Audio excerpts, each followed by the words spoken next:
Assalamualaikum warahmatullahi wabarakatuh. Di sini saya akan mempresentasikan materi tentang rukun agama, hakikat manusia, dan ihsan sebagai manifestasi keimanan. Yang pertama, rukun agama.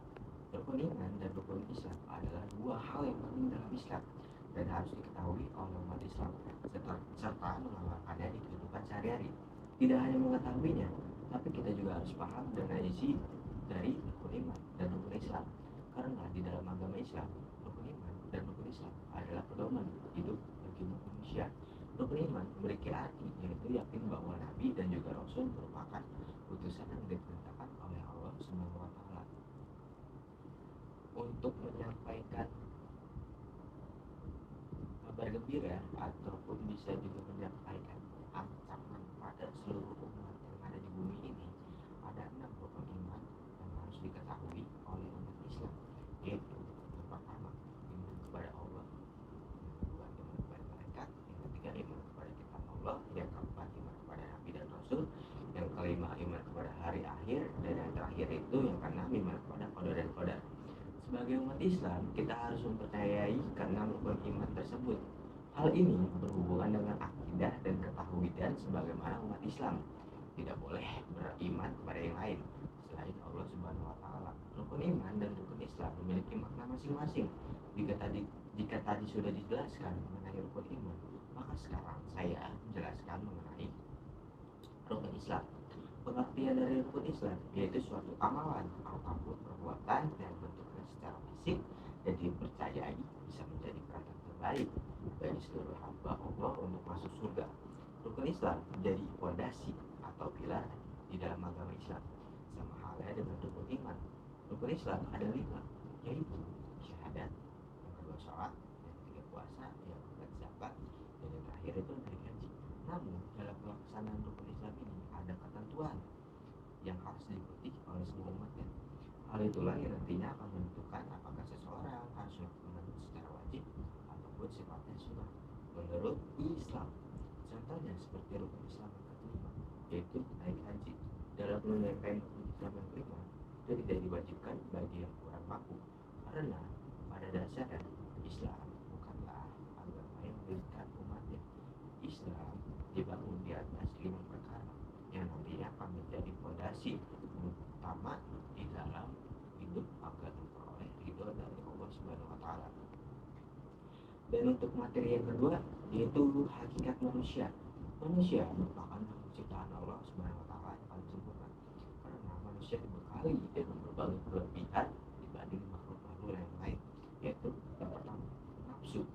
Nafsu itu sifat dasar dari iblis. Dan yang kedua taat ataupun patuh.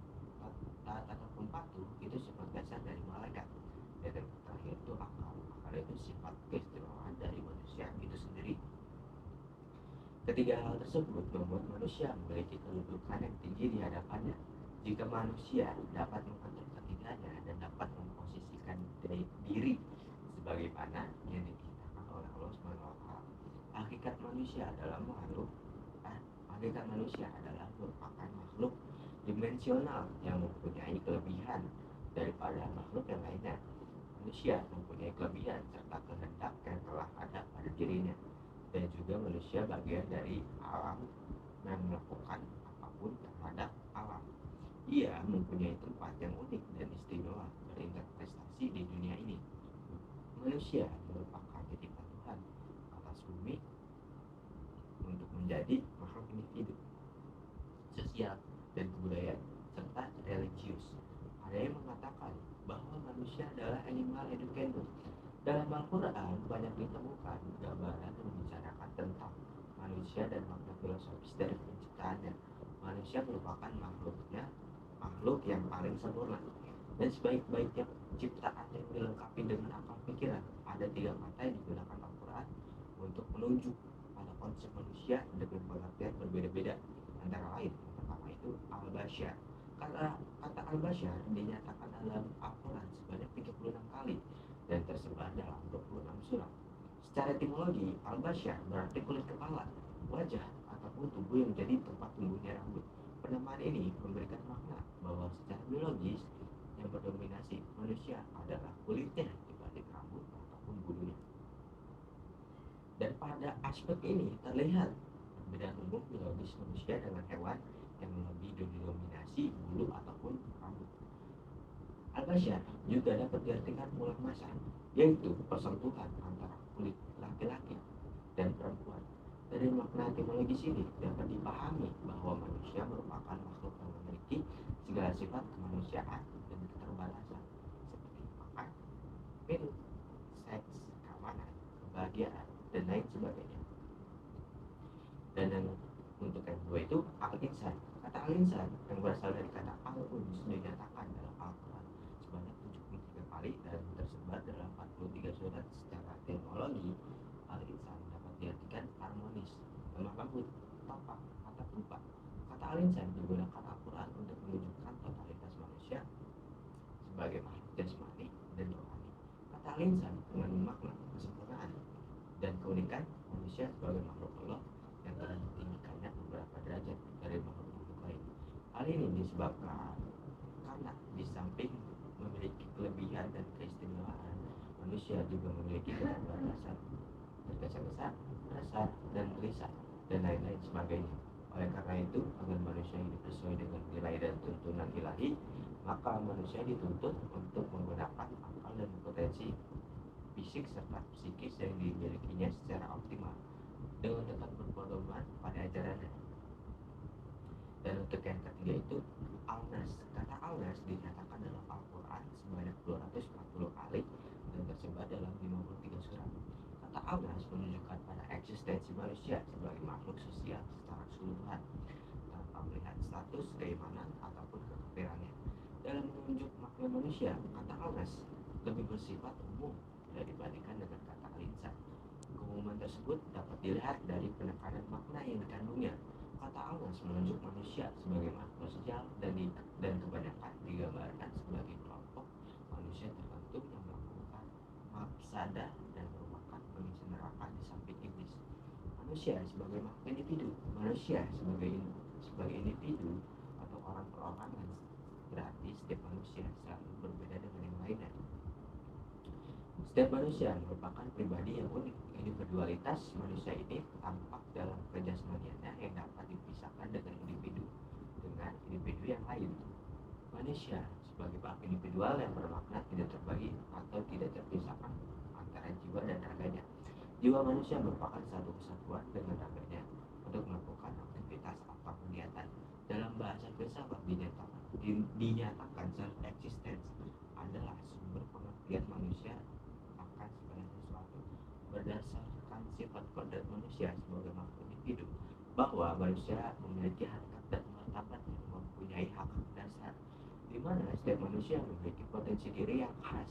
Setiap manusia memiliki kepentingan untuk memenuhi kebutuhan dirinya sebagai pribadi. Manusia memang mampu berdiri sendiri, namun tidak berdiri oleh karena dirinya sendiri. Dia ada dikarenakan oleh yang maha ada. Manusia sebagai makhluk sosial. Manusia juga kodratnya adalah makhluk sosial. Semua manusia saling berhubungan dan mempersatukan dalam kesatuan sosial dan masyarakat ditunjukkan kepada semua kepentingan anggotanya. Nilai akan selalu muncul apabila manusia ini mengadakan hubungan sosial atau dengan kata lain hidup bermasyarakat dengan manusia lain. Hal ini sesuai dengan apa yang dikatakan oleh aliran progresivisme, yaitu masyarakat menjadi wadah nilai-nilai manusia di dalam hubungan dengan sesama dan dengan alam semesta. Ini tidak mungkin melakukan sikap yang netral, karena pada dasarnya manusia itu sudah tentu mempunyai watak manusiawi seperti cinta, benci, simpati, hormat, dan lain sebagainya. Manusia itu sebagai makhluk kebudayaan. Kebudayaan adalah keseluruhan sistem gagasan, tindakan, dan hasil karya manusia untuk memenuhi kehidupannya dengan cara belajar, yang semuanya tersusun dalam kehidupan masyarakat. Budaya adalah segala sesuatu yang dilakukan dan dihasilkan manusia yang meliputi yang pertama itu kebudayaan material yang bersifat jasmaniah dan meliputi benda-benda ciptaan manusia, misalnya kendaraan, alat rumah tangga, ataupun yang lain-lainnya. Dan yang kedua yaitu kebudayaan non material yang bersifat jasmania, yaitu semua hal yang tidak dapat dilihat dan diraba, misalnya agama, bahasa, ilmu pengetahuan, dan sebagainya. Kebudayaan itu tidak diwariskan secara generatif ataupun biologis, melainkan hanya mungkin diperoleh dengan cara belajar. Dan yang ketiga, kebudayaan diperoleh manusia sebagai anggota masyarakat. Tanpa masyarakat, kemungkinannya sangat kecil untuk membentuk kebudayaan. Sebaliknya, tanpa kebudayaan tidak mungkin manusia dapat mempertahankan kehidupannya. Jadi, kebudayaan adalah hampir semua tindakan manusia dalam kehidupan sehari-hari dipandang dari sudut antropologi manusia yang dapat ditinjau dari dua segi, yaitu yang pertama, manusia sebagai makhluk biologis, yang kedua itu manusia sebagai makhluk sosio-budaya. Manusia adalah makhluk berbudaya, artinya makhluk yang berkemampuan menciptakan kebaikan, kebenaran, berkeadilan, dan bertanggung jawab. Sebagai makhluk berbudaya, manusia mendayagunakan akal budinya untuk menciptakan kebahagiaan, baik bagi dirinya maupun bagi masyarakat demi kesempurnaan kehidupannya. Sebagai catatan bahwa dengan pikirannya manusia mendapatkan ilmu pengetahuan, dengan hendaknya manusia mengarahkan perilakunya, dan dengan perasaannya manusia dapat mencapai kebahagiaan. Manusia sebagai makhluk spiritual, manusia memandang hakikat manusia dari dimensi horizontal, yaitu dalam hubungan manusia dengan manusia. Akan tetapi manusia juga hidup dalam dimensi vertikal. Dalam hati, kehidupan manusia tidak dapat dipisahkan dengan Sang Pencipta, yaitu Tuhan. Hal ini sesuai dengan hakikat manusia sebagai makhluk spiritual. Sebagai makhluk spiritual, Allah Subhanahu wa Ta'ala menyatakan bahwa menciptakan manusia bukan secara main-main, melainkan dengan suatu tujuan dan fungsi. Secara global, hakikat manusia sebagai makhluk spiritual dapat diklasifikasikan menjadi tiga hal, yaitu yang pertama, memiliki kepercayaan dan keyakinan, dan yang kedua itu khalifah, dan yang ketiga itu pengabdi Allah. Secara luas, konsep pengabdi Allah sebenarnya meliputi seluruh aktivitas manusia dalam kehidupannya. Islam menggariskan bahwa seluruh aktivitas seorang hamba selama ia hidup di alam semesta ini dapat dinilai sebagai ibadah, manakala aktivitas itu memang ditunjukkan semata-mata hanya untuk mencari ridho Allah Subhanahu wa Ta'ala. Pada dasarnya konsep ini merupakan hakikat spiritual, manakala dipahami, dihayati, dan diamalkan, maka seorang muslim akan menemukan jati dirinya sebagai insan paripurna ataupun insanul kamil. Dan yang terakhir nih, ihsan dalam manifestasi keimanan. Ihsan dalam terminologi Islam berada di urutan ketiga sesudah iman dan Islam. Ihsan seluruhnya berisi pesan-pesan kebaikan, kesolehan, dan moralitas kemanusiaan. Mewujudkan relasi antar manusia yang dilandasi kesolehan sosial dan nilai-nilai moral kemanusiaan universal adalah misi utama kenabian Muhammad SAW. Ada beberapa terma yang identik dengan makna ihsan, antara lain akhlakul karimah, albir, dan al-taqwa. Tiga kata ini merupakan tujuan puncak manusia dalam kehidupan bersamanya di bumi ataupun di dunia ini. Lebih dari segalanya, makna paling mendalam dari ihsan adalah menghadirkan Tuhan dalam setiap detak jantung dan hembusan nafasnya, yakni bahwa Anda hendaklah selalu berada dekat dari Tuhan dan Dia dekat darimu. Dia hadir dalam setiap langkah kehidupanmu. Orang-orang berbuat ihsan dalam arti ini selalu menjalani hidupnya dengan seluruh kebaikan dan keindahan tanpa mengharap balasan apapun dari manusia. Mereka sadar sepenuhnya bahwa dirinya tidak berarti apa-apa di hadapan segala anugerah Tuhan yang melimpah ruah dan tak terbatas, dan Dia memberi segalanya itu karena cintanya yang tak terbatas. Sekian presentasi dari saya. Assalamualaikum warahmatullahi wabarakatuh.